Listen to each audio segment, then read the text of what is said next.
and our tractor plow operators as well. We're going to use the break in the wind tonight, and as the humidity comes back up, to go ahead and get more containment on this, and then we'll continue operations throughout tomorrow. As we have stated, at least one structure was damaged by the fire, as you can see in this picture right here provided by North Collier Fire. Chief Ricardo says that they are still assessing some of those properties this morning. And starting today, more beaches in Lee County will reopen to the public. That includes Lynn Hall Memorial Park, San Carlos Bay, Bunch Beach Preserve, Bonita Beach Park, and Bonita Beach accesses 1 through 10. Officials say beach parking will be free until further notice. They do remind people that beaches are not restored to pre-Hurricane Ian conditions, so be careful when you're out there. And cleanup continues in Southwest Florida as fish kills line the beaches. Now, the fish kills are a result of red tide, and this morning we're taking a look at how the harmful blooms are now impacting local businesses. Now, a Salty Sam's Marina spokesperson tells Fox 4 that since Hurricane Ian, their pirate ship has been sailing off with aspiring pirates, and their restaurant has actually been greeting hungry customers. But they tell us that the stench of the fish kills are not ideal, but it's not a make-or-break issue. I feel like conditions aren't perfect, but I don't feel like people want perfect. They are understanding now. I think people are still kind of coming out, and it kind of comes in waves. You know, some areas are worse than others. Salty Sam's Marina tells us that crews have noticed a lot of dead fish when they're out there on the cruises. All right, Southwest Florida forecast-wise, we have another warm Saturday ahead of us. Temperatures right now through our inland areas as of 9 o'clock this morning already reaching 90 degrees. That's what we have in LaBelle, 89 in Immokalee, and it looks like 80 or at least in the upper 70s up and down the coast. Today's wind speeds coming into the south-southwest up to about 15, 20 miles per hour. Gusts could get even higher, especially around your lunch hour. They could be closer to about 25, even isolated areas seeing 30-mile-per-hour gust winds. Plenty of sunshine, dry conditions throughout today, so get out and enjoy this beautiful weather.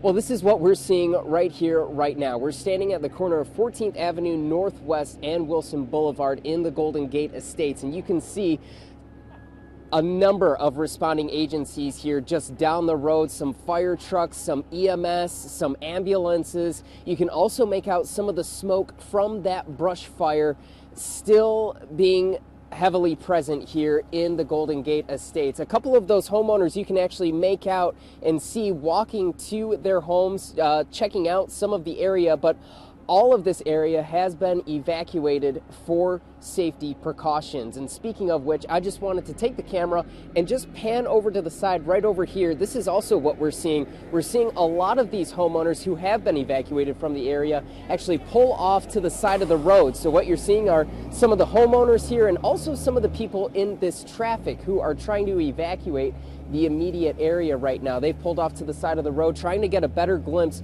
at this brush fire and just understand exactly what is happening here right now. But for now, Wilson Boulevard is closed between 24th Avenue Northeast and 47th Avenue Northeast due to this brush fire. Now, this fire, I have been told, has spanned across 70 acres and is at about 10% contained right now. We've also been told that more responding agencies are on their way to help contain this fire. Literally within the past 10 to 15 minutes, we've seen a number of FPL trucks as well as trucks with LCEC pull in and just go down right down this road right here along with those fire trucks and ambulances. But this is a situation that we'll continue to monitor here both on air and online over at fox4now.com. For now, reporting live here in Golden Gate, Calvin Lewis, Fox 4.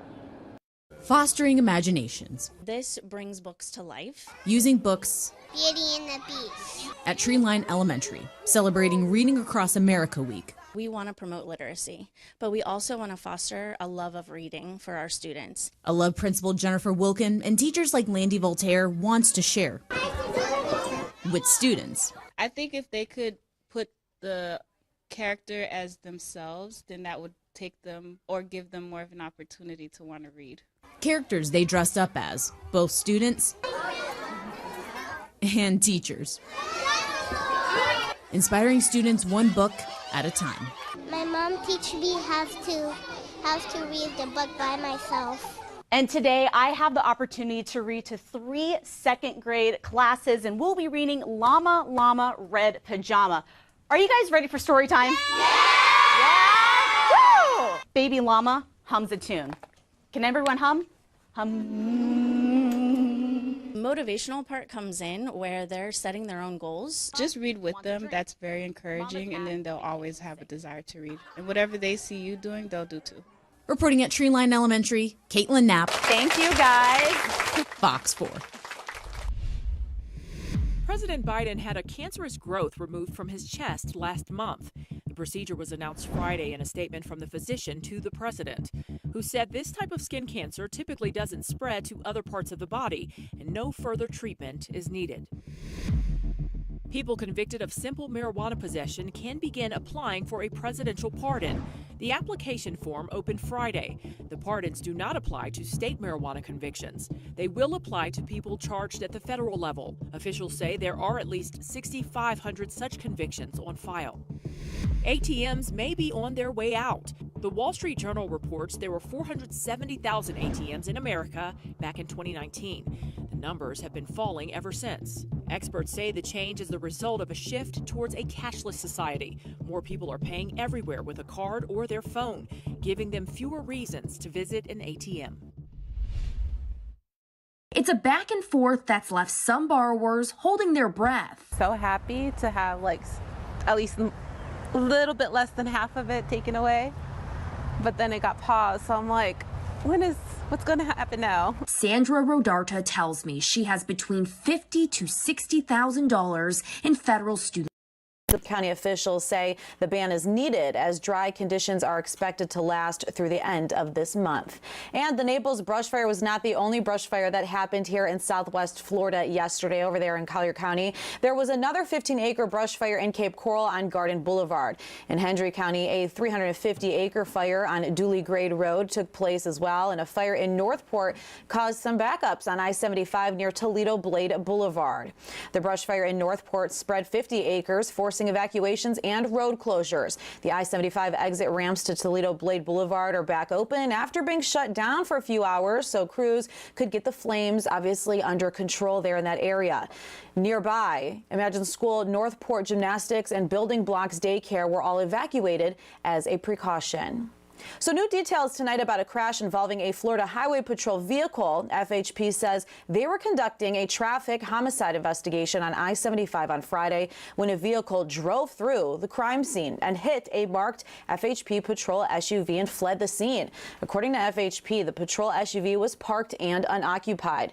The driver of the car was stopped a short time later and arrested for leaving the scene of a crash and driving under the influence. The driver was identified as Guy Spinato and has been booked into the Charlotte County Jail.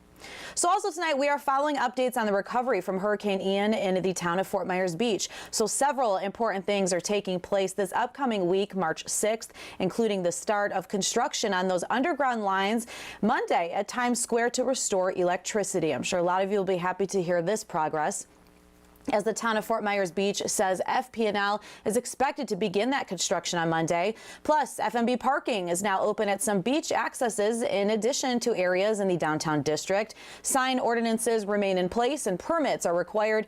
Also, Lee County reopened Lynn Hall Park today. And today, more beaches in Lee County reopened to the public. Not just that one. It also includes San Carlos Bay, Bunch Beach Preserve, Bonita Beach Park, and Bonita Beach accesses 1 through 10. Officials say beach parking will be free until further notice. They do remind people beaches are not totally restored to pre-Hurricane Ian conditions, so just make sure that you're careful when you head out there to those beaches. Also, big news for Pine Island as Fishing Pier attraction reopens. Bokeelia Fishing Pier now open. If you remember, the gates were found and recovered from the seafloor a couple of months ago, and those gates had gone through obviously massive restoration, as well as the pier itself that took on a lot of damage from Hurricane Ian. That rebuilding took more than 4 months to complete after Hurricane Ian ripped it apart. You can see the before and afters right here. Again, Bokeeler Fishing Pier is now open there on Pine Island. And we're also still following up that cleanup that continues here in Southwest Florida as fish kills line our beaches. I mean, you, our viewers, have been sending us photos and videos. They continue to come into our newsroom showing those fish kills, and it's a result of red tide. Let's take a further look right now to see if those harmful blooms are impacting local businesses or not. Well, a Salty Sam's Marina spokesperson tells Fox 4 since Hurricane Ian, their pirate ship has been sailing off with aspiring pirates, and their restaurant has been greeting plenty of guests. But they do say that smell from the fish kills, well, it's pretty obvious, but it's not ideal, and luckily it's not a make or break issue. I feel like conditions aren't perfect, but I don't feel like people want perfect. They are understanding now. I think people are still kind of coming out, and it kind of comes in waves. You know, some areas are worse than others. Sam's Marina tells us those crews have noticed a lot of dead fish when people are out there on those cruises. Andrew? And coming up, I'm going to be taking a look at our current red tide levels and what the forecast looks like for the beach tomorrow. Those details coming up. Also ahead, we're following up on a story we brought you here on Fox 4 last month of a former sheriff's deputy battling stage 4 cancer while he's getting some newfound hope. We'll explain. Plus, the House Oversight Committee still hasn't received bank activity reports for Biden's family members from the Treasury Department. That includes his son, Hunter Biden. New details how these reports are part of a broader investigation into the Biden family.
Welcome back. Well, today was Cape Coral's 5th annual Pride celebration. Our Fox 4 crew headed to Cape Coral there today.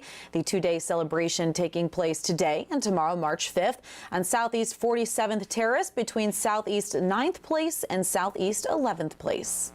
It's about being free and accepted and coming together as one and being family and having a good time and a fun time and a safe time in a great environment and a positive environment.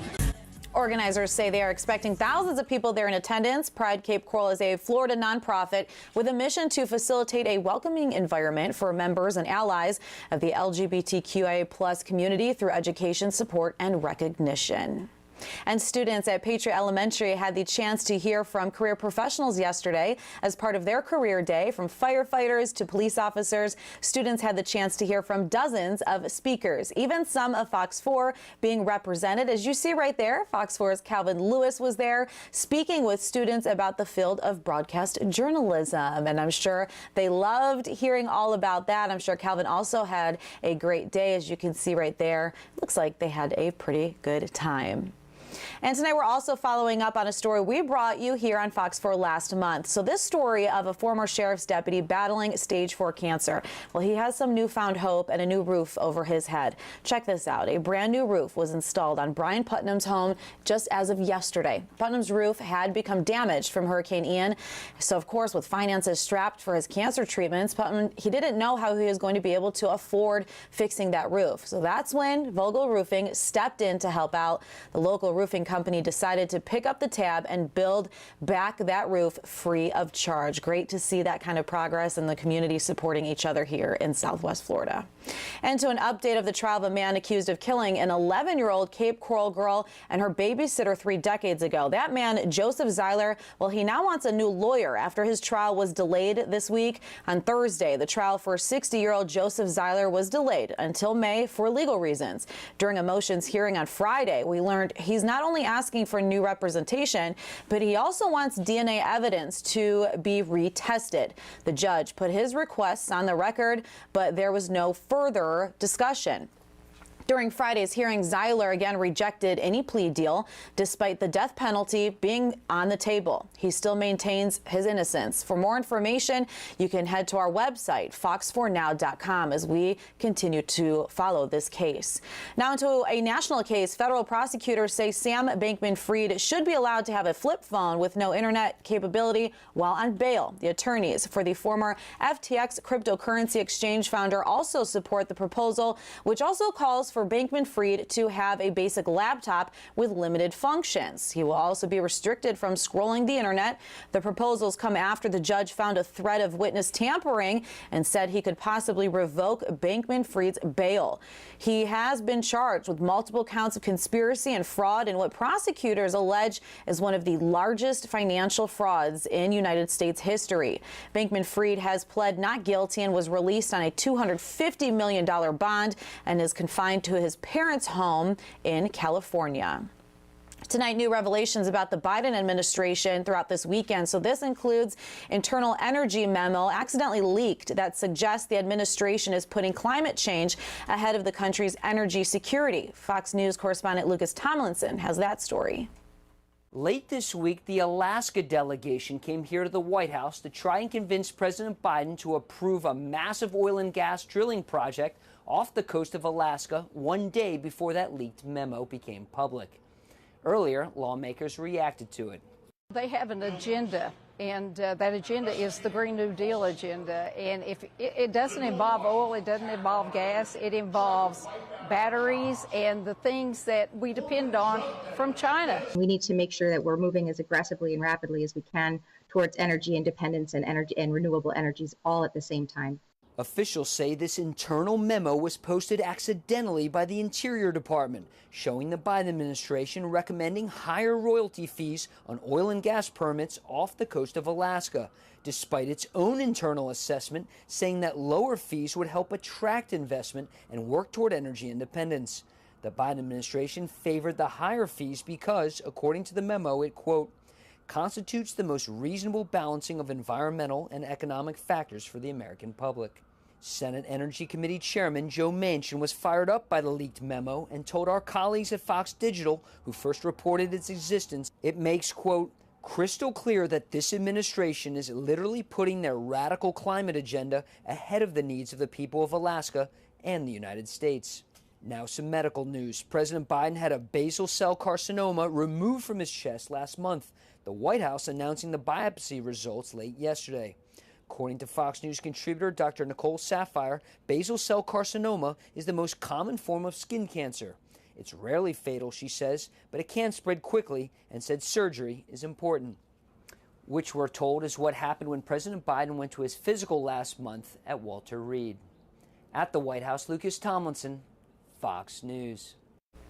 So tonight we continue to follow the latest when it comes to red tide. Obviously something important that we want to keep an eye on here in Southwest Florida. I have friends who are continuing to upload videos. You, the community, you're sending us videos and pictures to our newsroom. You're asking and talking about, concerns of this. So let's get right to Fox 4 meteorologist Andrew Shipley as he can give us more details. Andrew? Yeah, that's right, Elise. And the good news I can give you is we are seeing some improvements in some areas. So I'm going to start from the north and then we'll work our way south here. Now, we are still seeing anywhere from low to moderate concentrations in the Venice area, though picks back up towards some Grove City. We've seen some higher concentrations there. But as you get down south, down towards Sanibel, Fort Myers Beach, a lot lower concentrations than we saw a week ago. We were seeing that in the high range, now just in that low range, which is good news. But you get south of about Dog Beach through Bonita Springs, that's where we do see that picking up down into the Naples area, still seeing those higher concentrations than medium concentrations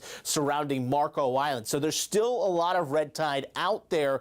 The good news is the morning hours are still looking like the best time to be on the beach no matter where you're at. Now, it's when you get into the afternoon, like say tomorrow, when we get those westerly sea breeze winds, that's when we do expect those higher intensity issues with some respiratory irritation. We are expecting that actually tomorrow at Naples Pier, where we do see those higher concentrations. You see 2 o'clock in the afternoon, that higher risk of respiratory irritation then backs back off as we get in towards the evening hours. Now, we are seeing less red tide around Fort Myers Beach, but still, you're still noticing that moderate risk there as you get in towards the afternoon hours because more of that westerly winds later on in the day. Now, elsewhere up along the beaches, we still do have a moderate hazard risk out there because tomorrow I'm expecting high chances to rip current. So you do want to be careful with that.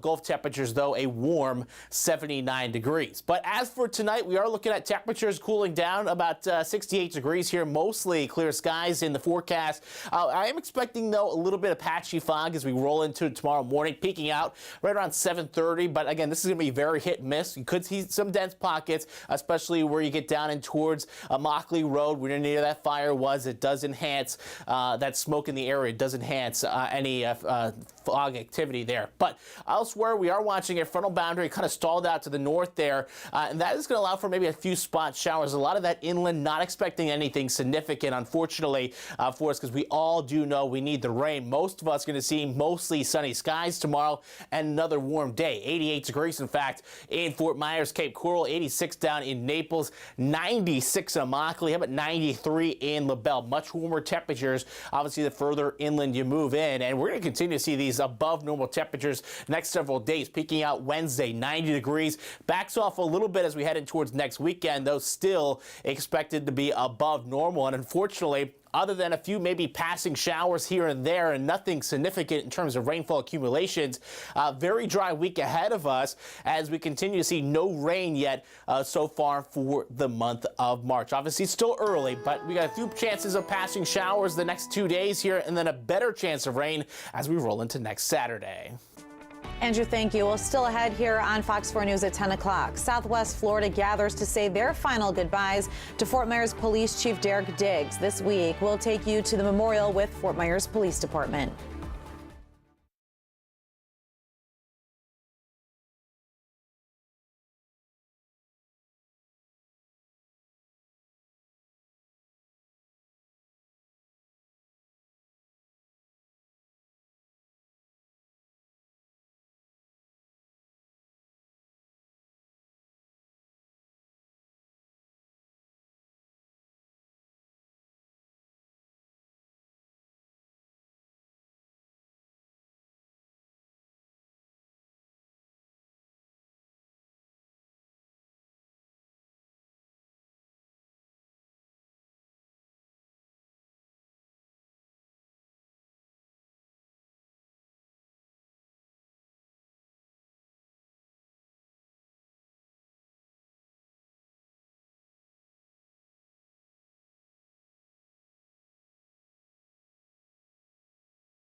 Our community gathered to say their final goodbyes to Fort Myers Police Chief Derek Diggs on Friday.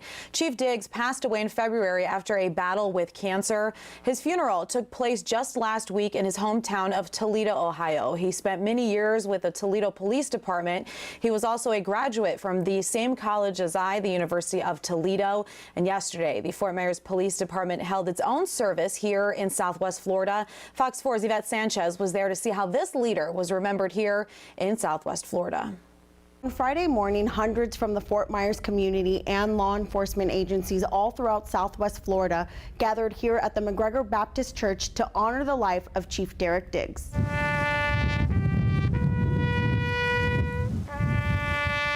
Never in a million years did I think I would be standing here giving a eulogy in Fort Myers, Florida for my father. In my eyes, he was a superhero, and superheroes never die. Derek Diggs Jr., remembering his father, Fort Myers Police Chief Derek Diggs, along with Acting Chief Randall Pepitone. Chief Diggs has made this city safer. While over the last several years, when most urban areas have seen record-breaking gun violence, the city of Fort Myers saw the lowest rates it had seen in decades. The department and Fort Myers Mayor Kevin Anderson remembering Diggs as a chief who not just revolutionized the Fort Myers Police Department, but also impacted the city. The chief understood that community partnerships are vital to the efforts to reduce and solve crime. He brought the real-time crime center online, brought in shot spotters, license plate readers, setting the standard for others to follow. Many who spoke about Diggs' legacy spoke about his commitment to young people, saying the best way to keep it alive is by nurturing his Police Athletic League, or PAL program. That would be very, very important to him, because he really believed in kids. The amount of time he spent with Diggy and his grandchildren, he loved kids. His demeanor, many say, commanded respect. Chief Diggs was the type of leader you didn't do what he asked for fear of discipline. You did what he asked because you didn't want to disappoint him. With that strength came memories of tenderness. Those closest to him remembered who he was both in and out of uniform. A lot of people didn't get to know that side of him and see that, he had a little softer side. He wasn't always the man in the uniform, but I couldn't ask for a better father. I know they couldn't ask for a better grandfather, and his officers probably couldn't ask for a better police chief. This is the final call for Car 1, Police Chief Derek Diggs, end of watch February 15th, 2023. In Fort Myers, Yvette Sanchez, Fox 4. Yvette, thank you so much for that story. Well, still ahead here on Fox 4 News at 10 o'clock, we'll take you to CPAC taking place today, where former President Donald Trump, along with many other politicians, have a lot to say about 2024.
Live from Southwest Florida, you're watching Fox 4 News at 10.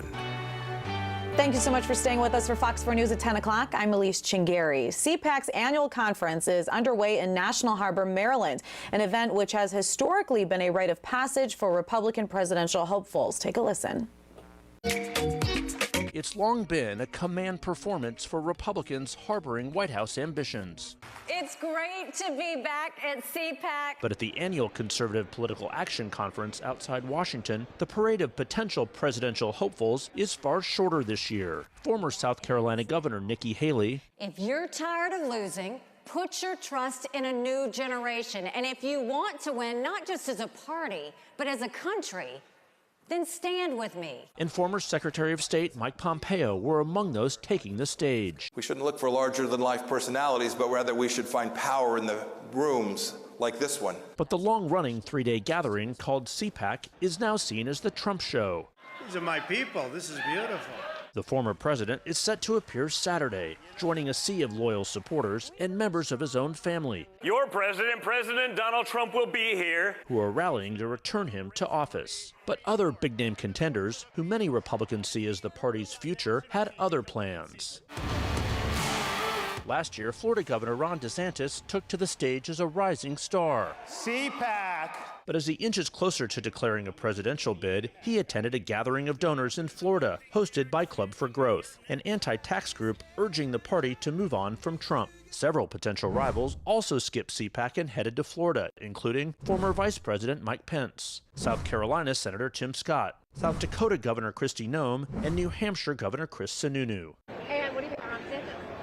But adoration for Trump was on full display at CPAC, where Evie Phillips took a seat at a replica Resolute desk against a backdrop of a faux Oval Office. Trump first. Okay. And then DeSantis, let's do that in 28. Colleen Hoffman is from Jacksonville, Florida. She wore a DeSantis hat, even as she sported a Trump sticker. She said she's torn, but believes Trump is the stronger choice for 2024. I really love this hat because it's like, let us alone, you know, I love it, but as of right now, I'm going to vote for Donald Trump.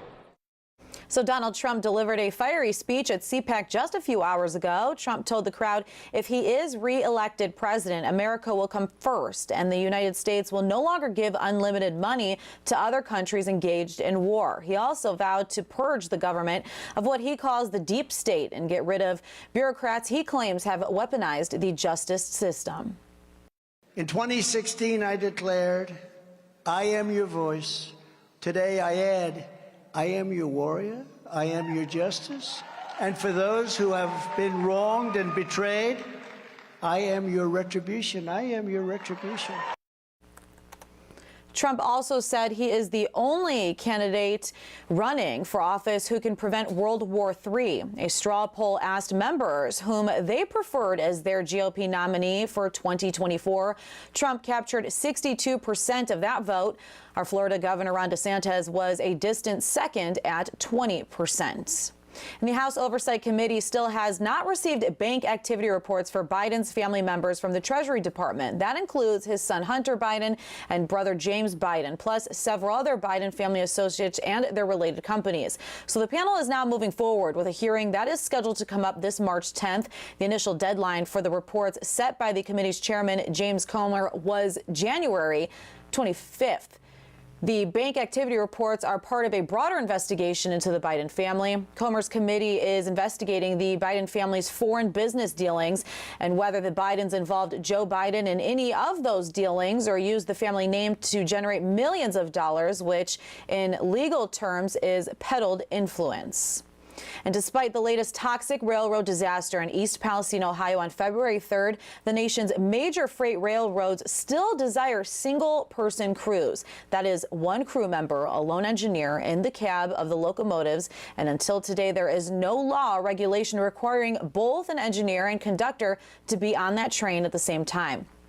But there is a plan to change that one-person crew goal. The railway safety legislation introduced by a bipartisan group of senators in Congress Wednesday would include a prohibit on single-person crews. The Association of American Railroads has confirmed its position on in-person crews that's still the desirable method. It believes it will be more efficient and just as safe to have engineers responding to problems with trains by driving along trucks rather than in the cab of the locomotive. So there were 3 employees on the train that derailed in East Palestine, Ohio, an engineer, conductor, and a trainee. The railroad derailment of the Norfolk Southern train in East Palestine that released toxic chemicals into the air, water, and soil as it's still being cleaned up there in Ohio. And a federal investigation is underway after a passenger died on a private plane that encountered severe turbulence. This incident happened on Friday. The FAA says the plane was flying from a small airport in New Hampshire going to Virginia. The plane was forced to land at Bradley International Airport in Connecticut because of a medical emergency. 5 people were on board, including 3 passengers. Investigators say one of those passengers actually died after the plane hit turbulence. The National Transportation Safety Board is examining flight data and voice recordings to learn more about what happened that day.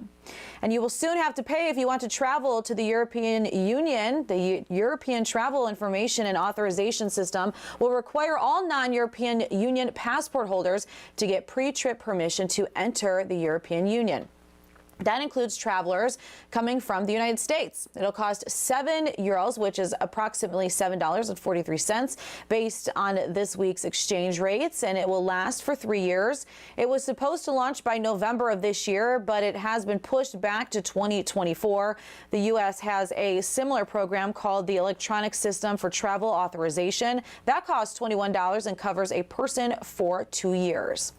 Well, comedian Chris Rock was set to make history tonight on Netflix as he was set to perform live, and it'll be the first time the streaming service has ever carried an event live like this. Rock has been on the road for about a year with his Ego Death World Tour, and Saturday's selective outrage comedy plays was scheduled to take place in Baltimore. Netflix will air a half hour of the show before he took the stage, and then a live show after he wraps up. Those shows will feature some of Rock's comedian friends as well.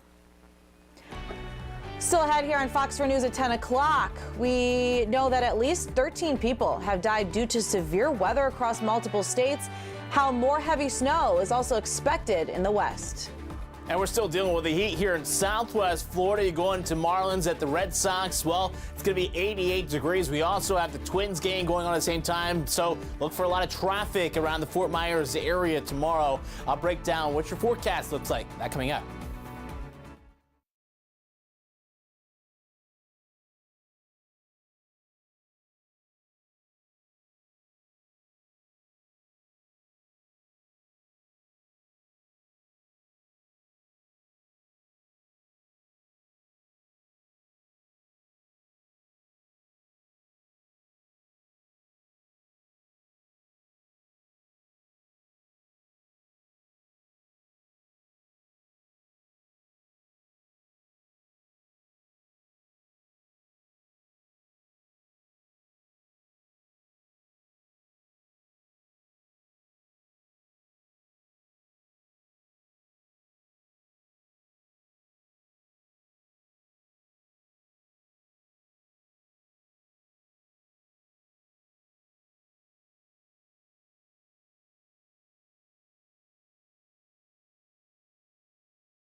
Welcome back. Well, does your dog have a face that only its owner could love?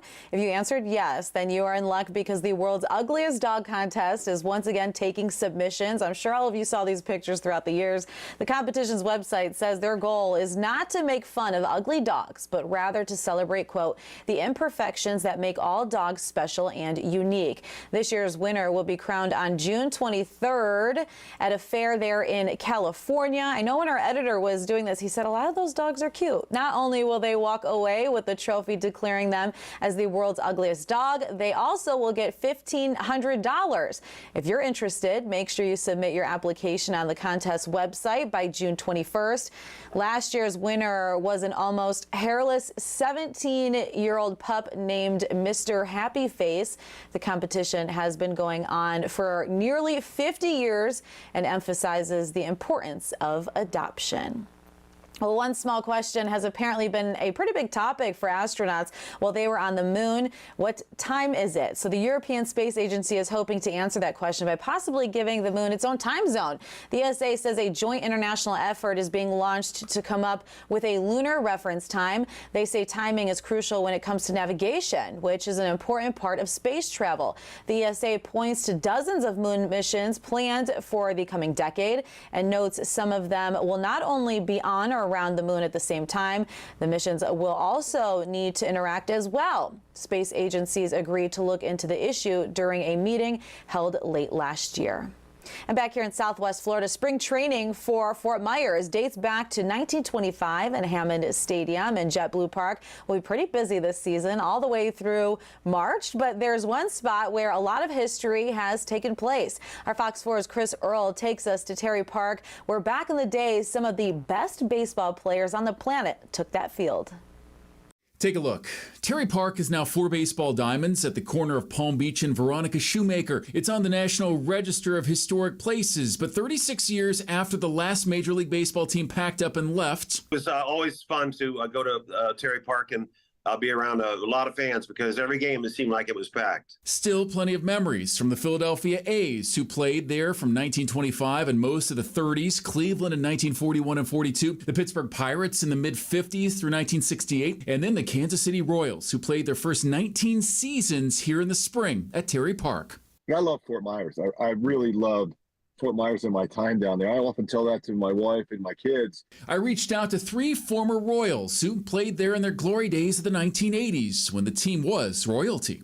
I always remember Terry Park being an intimate stadium like that, where you felt that the fans, you had that connection with the fans. I look forward to eating some of the soul food down there. They had a place not too far from the ballpark. It wasn't the most beautiful park, but I had spent 7 years in the minor league, so it was kind of like heaven to me. Along with getting ready for the season, there were also moments these former players remember to get away and enjoy the best of Southwest Florida. We stayed at a hotel by Schooner Bay where we used to go crabbing and stuff like that. So I loved it. I love when I got an opportunity to drive over to Sanibel Island. Dog tracks where they had dog racing at. I think it was in Naples. Bonita Springs. How about Bonita Springs? It might have been there. Yeah. It seemed like we were golfing every day. I think Fiddlesticks was a course down there that we played a lot.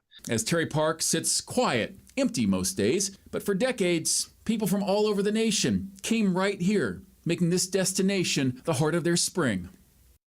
So wait till you see this video. A close call for a family who escaped serious injuries after a moose attacked them while snowboarding there in eastern Idaho. The incident happened on Wednesday. Reporter Shara Park has those details. We were up by Palisades, and we were heading to a hot springs. A family snowmobile ride in Idaho Wednesday coming to a heart-sinking stop when a moose suddenly joins in. The moose was trapped. We were trapped. With his son behind him, unable to reverse, and his brother in front. It's licking his lips. Jeremiah Bigelow tried not to provoke the animal. She drops her head and just charges right at us. And I said, oh, shoot. The moose gave a false charge, but then turned its attention on his brother. And he saw it charges, so he was over there trying to distract it and get it from away because he could go straight and get out of there. As the moose moved forward, Jeremiah's brother had seconds to react. He gets up on his sled and tries to make himself look big, hoping that'll be a false charge. And then the machine is running at this point, so he sits down and hits the gas, and the snow machine died. He looks back over his shoulder just for a second, realizes right there, he jumps off. And as he jumps off, it hits the snow machine right on. Shocked but alive, Jeremiah's brother scrambles back to his sled. It stands up, and you can see in the video for a second, they have this little old-fashioned Western standoff where they're staring at each other. The moose eventually turns and walks off, leaving the Bigelow brothers stunned. It could have killed him. I mean, the amount of weight that came down on those handlebars, it pushed the handlebars all the way forward. And so it would have been pretty catastrophic. A close call for the Bigelow brothers, who not only survived this wild encounter, but the one they faced later that day when they got home. Wives will be angry at us for this one for a long time. And in case you're wondering, the moose was not hurt despite crashing into that snowmobile. And at least 13 people have died due to severe weather across multiple states. A powerful storm system brought strong winds, hail, tornadoes to the south, and now marching across the northeast. More than 1 million customers are without power, and more heavy snow is expected in the west. Shelley Mo-Lashy has the latest. The death toll rising on Saturday after a powerful storm system swept across the U.S., prompting widespread severe weather advisories and alerts. On Friday, the extreme storm brought heavy rain, golf ball-sized hail, and tornadoes to the south, and intense winds strong enough to topple trees. We have a number of homes that have been impacted, some significantly, but nothing like what we saw in the December 2021 storms. In Kentucky, at least 5 deaths are blamed on the storm, and several 100,000 people are without power. When it comes to power, this is going to be a multi-day event. Utility partners are working quickly to restore services, but this may take some time. This is very significant, widespread damage throughout Kentucky. Nearly 15 million people on the West Coast and in New England were under winter weather alerts on Saturday, with another 25 million under wind alerts. In California, another round of snow is expected in the higher elevations, where the state's National Guard has been activated to help residents trapped in snow. There's nowhere to put the snow. There's no way to walk around. It's up to my neck in a lot of places. You take a step, you sink all the way down. You can sympathize with them and just imagine the enormity of challenge that's associated with feeling very cold and feeling very trapped. I'm Shelley Mo-Lashy reporting. Sad to see, and actually that weather has had an impact on us here in Southwest Florida. Let's get right to Fox 4 meteorologist Andrew Shipley as he can explain more. Yeah, that's what really brought us the wind yesterday, that higher pressure gradient between that area of low pressure that's now moved through New England and the high pressure that's over here in Southwest Florida. But even today we had those higher wind gusts, not as high as those yesterday, 30, 40, but even Fort Myers today peaked out 29 miles an hour, as well as Punta Gorda. So still had that breeze earlier today. Luckily, that wind has calmed down here tonight, only out of the south at 3 miles an hour. In terms of temperatures, though, still mild, 75 degrees here in Fort Myers, and will be slow to cool, but we do expect ultimately dropping into the upper 60s here tonight. Mostly clear skies, the forecast. I think that bottom out mark right around 68 degrees. Now, we are expecting, though, still here tonight, some areas of the fog develop. I think that's going to peak out right around 7:30 in the morning, right around daybreak there, and you can see some spots getting down to maybe a half mile or so. So just be careful with that. Should lift out pretty quickly here. And after that said, plenty of sunshine is expected throughout the day. Now we are watching though this frontal boundary off to the north here. And what that's going to do is just add a little bit of lift out there to maybe get a quick passing shower inland there, maybe DeSoto County, inland Charlotte County, as well as Glades County, but nothing as significant in nature that's going to cut into this drought that's moving across Southwest Florida. But other than that, still plenty of sunshine out there tomorrow. West winds at about 5 to 10 miles an hour, and temperatures on the warm side. 88 degrees Cape Coral, Fort Myers, 86 in Naples, 88 Everglades City. You get inland, we're talking 90s, 91 in Moorhaven, 96 in Immokalee, as well as 93 in LaBelle. Yes, a toasty day out there, and get used to this continuing as we get in towards Monday. Tuesday and Wednesday. Wednesday peaking out those temperatures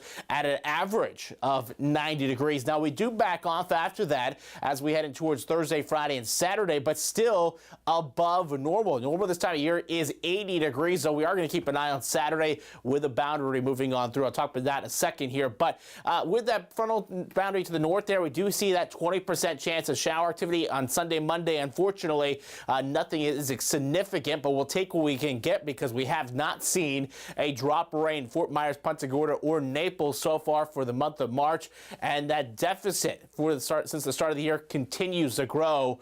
Punta Gorda approaching 5 inches below normal. Again, with that moderate drought now across all of Southwest Florida, we need that rain pretty badly, and I think we'll get a better chance of getting some rain showers next weekend. So we got to wait for that as another frontal boundary moves through. So we'll keep an eye as we get in towards Saturday and Sunday next weekend. But in the meantime, it's going to be hot, it's going to be sunny, and for the most part, pretty dry. Take a look at the 7-day forecast for you.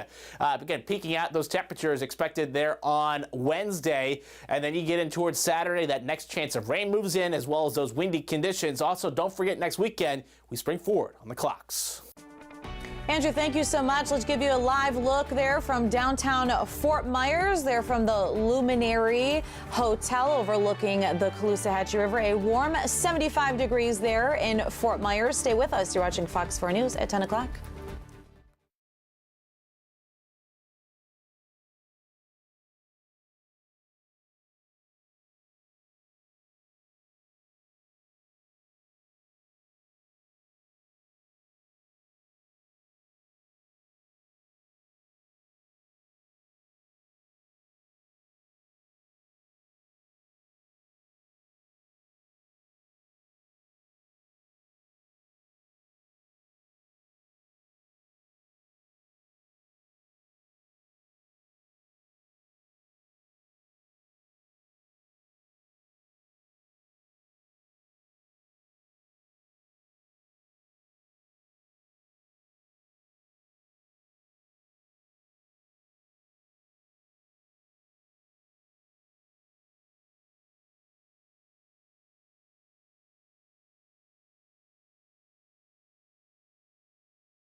Well, thank you so much for staying with us for Fox 4 News at 10 o'clock. Coming up on Fox 4 News at 11, we have a report talking about that junk fire there in Collier County. As we know, an official cause for that brush fire in the area. We also have Fox 4 meteorologist Andrew Shipley giving you a further look at red tide throughout our beaches here in Southwest Florida. Stay with us. We'll see you back here for Fox 4 News at 11 in the next few minutes.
County officials say the ban is needed as dry conditions are expected to last through the end of this month. And the Naples brush fire was not the only brush fire that happened here in southwest Florida yesterday over there in Collier County. There was another 15-acre brush fire in Cape Coral on Garden Boulevard. In Hendry County, a 350-acre fire on Dooley Grade Road took place as well, and a fire in Northport caused some backups on I-75 near Toledo Blade Boulevard. The brush fire in Northport spread 50 acres, forcing evacuations and road closures. The I-75 exit ramps to Toledo Blade Boulevard are back open after being shut down for a few hours, so crews could get the flames obviously under control there in that area. Nearby, Imagine School, Northport Gymnastics, and Building Blocks Daycare were all evacuated as a precaution. So new details tonight about a crash involving a Florida Highway Patrol vehicle. FHP says they were conducting a traffic homicide investigation on. Live from Southwest Florida, you're watching Fox 4 News at 11. Good evening. Thank you so much for joining us for Fox 4 News at 11 o'clock on this Saturday night. I'm Elise Chingari. We continue to track the latest when it comes to that brush fire still happening in Collier County. Right now, the Florida Forest Service says the 300-acre wildfire is about 75% contained. We also know the cause of the fire, power lines coming in contact with a tree. Officials say neither the tree nor the power line physically fell. It's been pretty nonstop for crews who have been working out there continuing to contain this fire for a second night. Our Fox 4's Calvin Lewis showing us those efforts tonight. It's now gone into day 2 of containing this 300-acre wildfire that broke out here in the Golden Gate Estates just yesterday on Friday. Now, we have seen a couple of fire crews coming up and down some of these side streets, surveying the area for some of those hot spots. We also have noticed some electric crews working throughout the nighttime here to make sure that nothing sparks once again. There's been no additional acreage burned today. 75% containment and mop-up operations have started today. It's been a whirlwind of change in the last 24 hours as emergency crews were called out to Jung Boulevard for a wildfire. A lot of manpower, a lot of equipment, a lot of agencies contributed to getting this under control as quick as we could. Within those 24 hours, investigators tell us the cause of the blaze, power lines coming into contact with a tree. It's appearing that a power line made contact with the top of a tree, which set the tree on fire. And that is what appears as the start of the fire. Patches of grass scorched by the fire can be seen, along with a noticeable dense smoke. We did see one home that looked to have been damaged by the flames. Harris, though, would not confirm if any homes have been damaged because of this wildfire. I haven't gotten the actual confirmation on numbers for damage, house losses, or anything like that at the time. But it's recent windy weather, like we've been seeing this week, that Harris says can increase the chances of brush fires and wildfires from starting.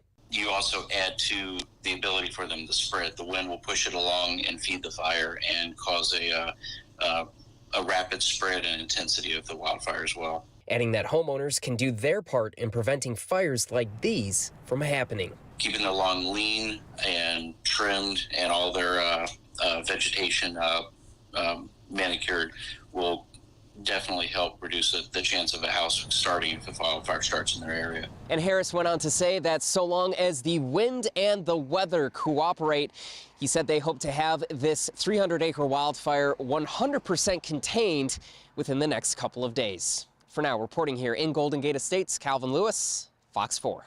Thank you for that update, Calvin. Now, according to North Collier Fire Rescue District, here's a further look into the ongoing damage assessment as of today. So 2 homes totaled, 3 homes with minor damage, 8 vehicles ruined, 19 utility trailers, 1 John Deere backhoe, 4 boats, 1 semi-trailer used as storage, 2 RV trailers, 1 construction loader, and 3 jet skis were among all of that has been damaged there in Collier County.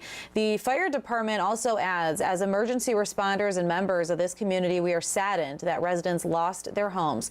We are working so hard to ensure this does not happen to anyone else. And to give a further look into brush fires that are happening here throughout our state of Florida, Fox 4 meteorologist Andrew Shipley has an update on those fire weather conditions. Yeah, thanks, Elise. Yeah, we are seeing still a lot of fires burning here, are active across South Florida right now. A lot of that out towards Lake O, but locally we're continuing to watch there in Hendry County. We had a 350-acre fire there. That's 90% contained. Also, the one in Northport that started yesterday had smoke up across I-75 there, and then obviously the junk fire in Collier County, which we're continuing to watch. But Collier County is actually, in fact, the driest county in the state. Critically dry, followed by Hendry, Lee, and Glades County in that critically dry category. And we're drying out also in Sarasota, DeSoto, and Charlotte County. That's why we just need to be extremely careful with anything that can create a spark. And because of that, Collier County is now in a burn ban as of Friday. Sarasota's been in a burn ban, but they are year-round for those debris burns. But what we are expecting tomorrow is still very light winds in the morning hours, though those breeze will pick up into the afternoon with the sea breeze. Could see some gusts 15, 20, but nowhere the winds that we saw Friday or today. But those westerly winds will keep humidity up along the coastline. But you notice those lower humidities inland, down to 26% in Immokalee. You get below 35, and that's where that increased fire danger comes into play. So inland, we do expect moderate fire danger, Glades, Hendry, and Collier County. But like we saw yesterday, it only takes one spark to really get going, and we do have that above normal fire potential for the month of March. That's expected to continue in April and May, unfortunately, until the rainy season comes back into play, Elise. Andrew, thank you so much. And a reminder tonight from Collier County, the county issued a burn ban until further notice. So this prohibits open burning of trash and yard waste. You could be fined as much as $15,000 for burning illegally. County officials say the ban is needed as dry conditions are expected to last through the end of this month, as you also just heard Andrew talking about. And the brush fire there in Collier County was not the only brush fire that happened here in Southwest Florida yesterday. There was another 15-acre brush fire in Cape Coral on Garden Boulevard in Hendry County. A 350-acre fire on Dooley Grade Road took place, and a fire in Northport caused backups on I-75 near Toledo Blade Boulevard. That brush fire in Northport spread 50 acres, forcing evacuations and road closures.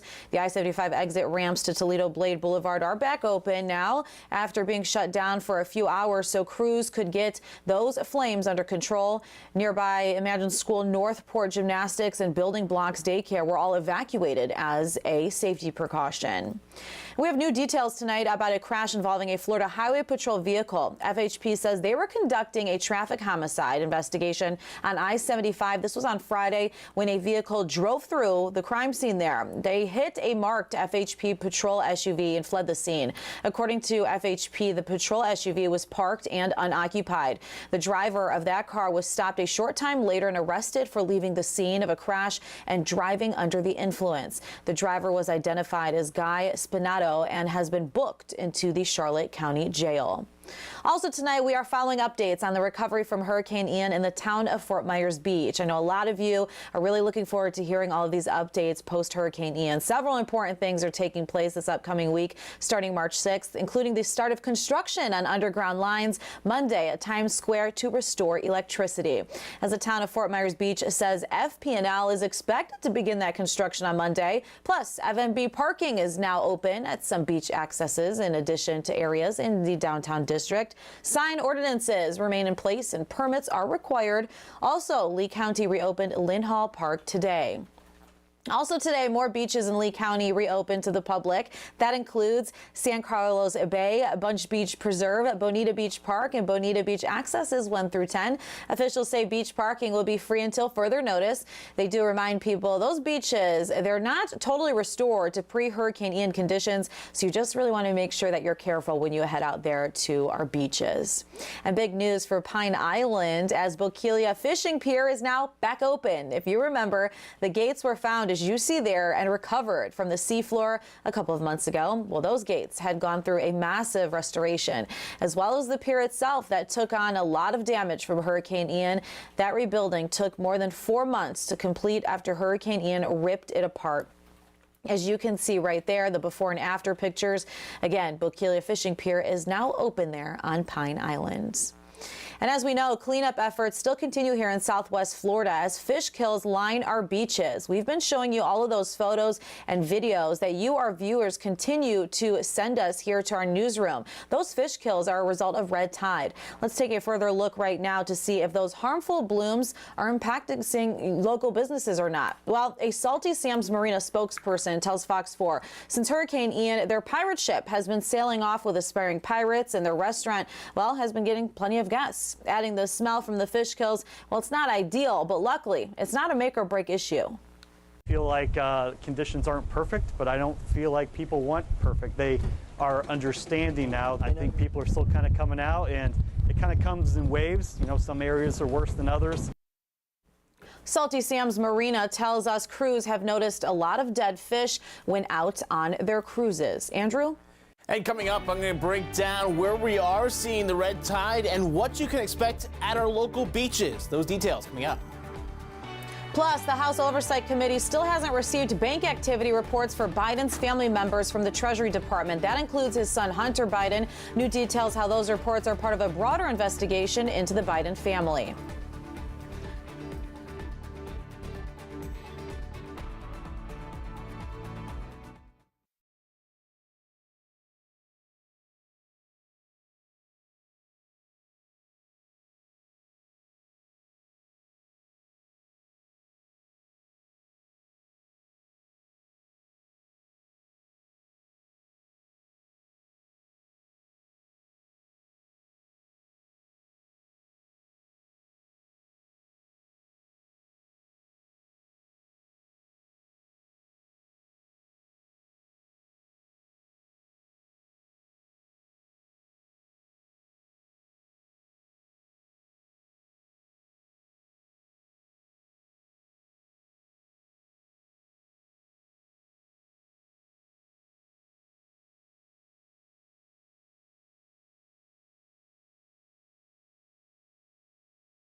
Tonight, we're following up on a story we brought you here on Fox 4 last month, the story of a former sheriff's deputy battling stage 4 cancer, getting some newfound hope and a new roof over his head. So check this out. A brand new roof was installed on Brian Putnam's home yesterday.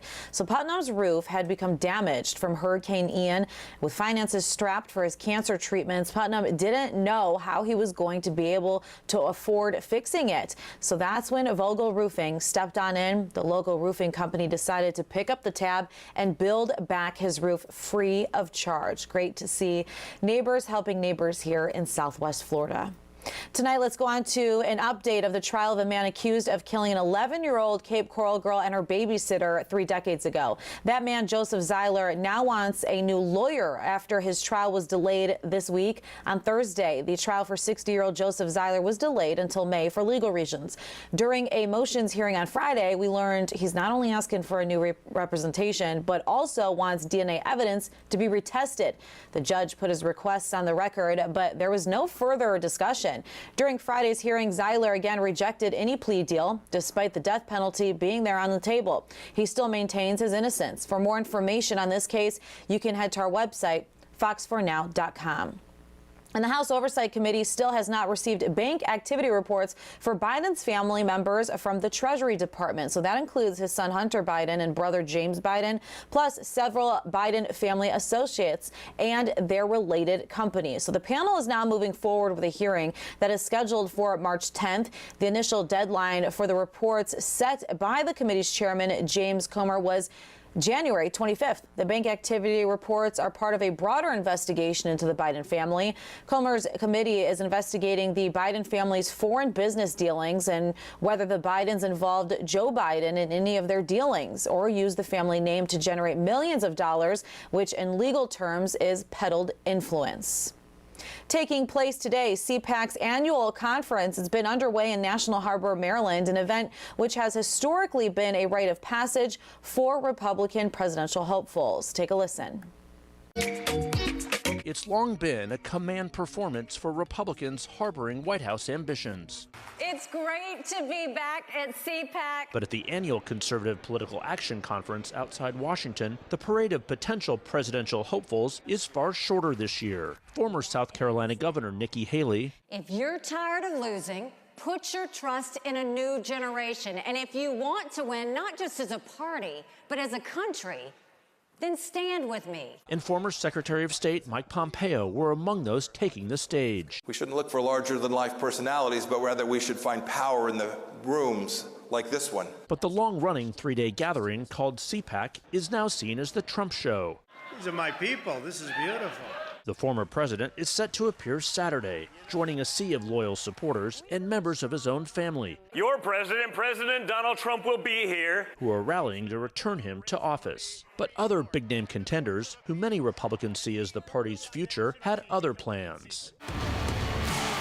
Last year, Florida Governor Ron DeSantis took to the stage as a rising star. CPAC. But as he inches closer to declaring a presidential bid, he attended a gathering of donors in Florida, hosted by Club for Growth, an anti-tax group urging the party to move on from Trump. Several potential rivals also skipped CPAC and headed to Florida, including former Vice President Mike Pence, South Carolina Senator Tim Scott, South Dakota Governor Kristi Noem, and New Hampshire Governor Chris Sununu. And what do you think? But adoration for Trump was on full display at CPAC, where Evie Phillips took a seat at a replica Resolute desk against a backdrop of a faux Oval Office. Trump first. Okay. And then DeSantis, let's do that in 28. Colleen Hoffman is from Jacksonville, Florida. She wore a DeSantis hat, even as she sported a Trump sticker. She said she's torn, but believes Trump is the stronger choice for 2024. I really love this hat because it's like, let us alone, you know, I love it, but as of right now, I'm going to vote for Donald Trump. And Donald Trump delivered a fiery speech at CPAC just hours ago. Trump told the crowd if he is reelected president, America will come first, and the United States will no longer give unlimited money to other countries engaging in war. He also vowed to purge the government of what he calls the deep state and get rid of bureaucrats he claims have weaponized our justice system. In 2016, I declared, I am your voice. Today I add, I am your warrior. I am your justice. And for those who have been wronged and betrayed, I am your retribution. I am your retribution. Trump also said he is the only candidate running for office who can prevent World War III. A straw poll asked members whom they preferred as their GOP nominee in 2024. Trump captured 62% of the votes, while our Florida Governor Ron DeSantis was a distant second at 20%. And tonight, we also want to continue to follow up with red tide. We know many of you have sent us pictures and videos showing us those lines of dead fish throughout our beaches. Let's get right to Fox 4 meteorologist Andrew Shipley, who could give us a further update. Yeah, thanks, Elise. Yeah, we are continuing to follow that red tide. Now, we are seeing some improvements in some areas, other areas, well, not so much. So let's talk to the north there and work our way south. The Venice area, just looking at low to moderate concentrations. That's an improvement, but still seeing some pockets closer towards Grove City and that high concentration alert zone. But closer towards Fort Myers Beach, Sanibel, we have seen improvements there, which is good news. Still low concentrations, it's still there, but not as bad as a few days ago. But we are seeing still that red alert level is basically Dog Beach south, down and towards Bonita Springs, Naples area, and then a sub-improvement towards Marco Island, but still in that medium concentration range for you. So what's going on is we are still seeing those winds in the afternoon, that sea breeze kicking up that higher alert respiratory irritation levels for you. So in the morning hours, we're pretty much okay. Watch what happens like tomorrow afternoon. We're forecasting west winds. That will be pushing in that red tide irritation levels up later on into the afternoon. And we are forecasting that into that high zone tomorrow, Naples Pier area, around 2 o'clock into the afternoon. But you'll notice it's not as bad in the morning hours, but still approaching that moderate zone. So what about in Fort Myers Beach, where we're seeing lower concentrations, which is good news, but still a little bit more elevated towards that moderate respiratory irritation zone by 2 o'clock in the afternoon. So a little bit better, but still just know it's around for you, the beaches tomorrow. But if you are going to the beach as a whole, outside the red tide, Gulf temperatures are 79 degrees, though we are watching that high risk of rip currents out there tomorrow. Just be cautious of that. Now, the other thing we're watching, well, was the winds. Today we did see those winds still up there, looking at gusts anywhere from 20 to 30 miles an hour, but not the winds that we saw on Friday, which is good news. And we have seen those winds continue to lighten up. That's a trend I do expect to continue in towards your Sunday into the afternoon hours. Obviously, we'll watch that sea breeze there, but they are light here out of the south at 73 degrees, that current temperature in Fort Myers. Next couple hours, though, we will drop into the upper 60s, still mostly clear skies. I think 68 is going to be that bottom out mark for us, though I am expecting some areas of patchy fog to develop as we approach that daybreak hour. Most of that looks to be inland, though, for us at this time. But for the most part, once you get that fog out of here, we are expecting plenty of sunshine out there. There is a front off to the north of us that could bring in a few quick passing showers, say mostly into Soto County, maybe in towards Glades County. We take anything we get, but not expecting any significant rainfall. Unfortunately, most of us will just be dealing with hot, dry, sunny conditions. 88 degrees Fort Myers. You get inland, check out Immokalee, 96 degrees, 90 Clewiston, 86 there in Naples, and we're expecting these above normal temperatures to continue up to near 90 degrees by Wednesday. Now, they do back off, but still above normal through Saturday, and very little chance of rain, just those quick passing shower chances there on Sunday and Monday. And boy, oh boy, do we need rain. No rain has fallen the entire month of March. Now, there is a better chance of some rain in the 7-day forecast there. You can see that they're moving in on Saturday with our next frontal boundary. You'll obviously be watching that. Still a lot can change between now and then.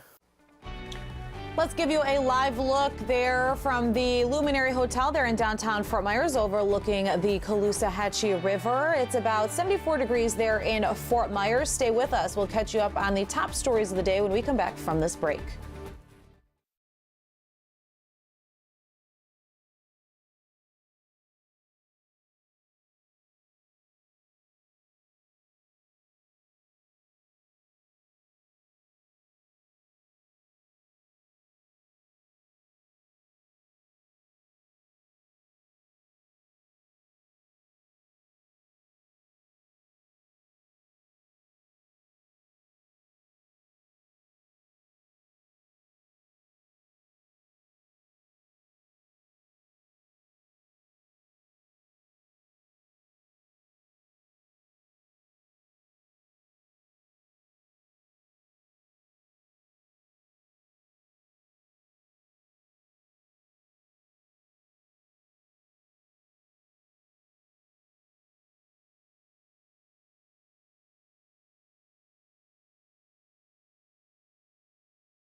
Welcome back. Here's a look at one of our top stories that we continue to follow as we track the latest when it comes to the brush fire still happening there in Collier County. So right now, the Florida Forest Service says the 300-acre wildfire is about 75% contained. We also know the cause of the fire, power lines coming in contact with a tree.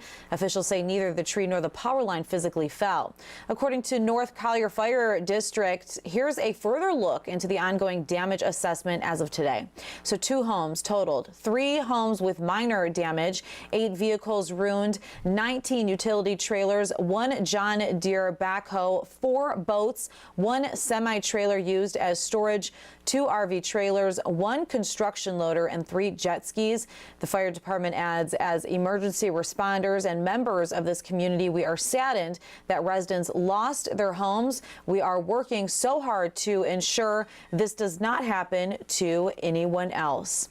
Another story we continue to follow tonight is red tide. You can head to our website, fox4now.com, to follow along with more information. For myself, meteorologist Andrew Shipley, and everyone working hard here behind the scenes, we appreciate you tuning in tonight. We'll see you back here at 10 p.m. tomorrow.